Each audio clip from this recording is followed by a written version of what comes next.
Hi friends, ఈరోజు చూడండి చిన్న టిప్ చెప్దాం అనుకున్నాను. ఆమె క్లాస్కి వచ్చింది, రాగానే నాకు ఇది అస్సలు చేయస్తలేదు మేడం, నాకు ఇది ఎలా అతకబెట్టాలనేమో, నేనైతే స్ట్రేట్గా పెట్టేస్తాను, నాకు విసుకొస్తుంది అన్నది. కాదు అని నేను చిన్న టిప్ చెప్తానైతే చెప్పిన. ఫస్ట్ 2 ముక్కలు స్ట్రేట్ కట్ చేసి, స్ట్రేట్ 2 పెట్టు పక్క పక్కన ఇట్లా పెట్టి ఇవి కట్ చేయి కత్తెరతో స్ట్రేట్గా. కట్ చేసినావా? కట్ చేసినాక ఎట్లా పెడతావు దాన్ని? నేను చిన్న టిప్ చెప్పాను కదా. కట్ చేసిన తర్వాత క్లాత్ని పెట్టడం చూపియో, ఇలా పెట్టాలి అంటే మన బాక్స్ లాగా ఎలా పెడతాము, కత్తెరలాగా ఈ స్ట్రేట్గా పెట్టాలి. అంటే మనకి ఇలా పలకలాగా వచ్చేలాగా పెట్టాలి.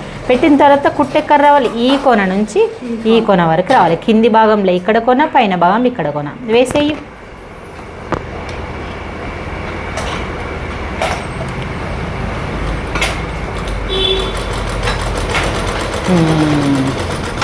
ఇప్పుడు కట్ చేసి ఎక్స్ట్రా క్లాత్. ఇప్పుడు ఏమవుతుంది సర్లా, నీకు ఎట్లా అనిపించింది? ఈ టిప్ ఎట్లుంది మరి? హే ఫ్రెండ్స్, ఇది ఈ ట్రిప్ చాలా బాగున్నది. నాకు అసలు ఇప్పటి వరకు తెలియలేదు, చాలా ఈజీగా ఉన్నది.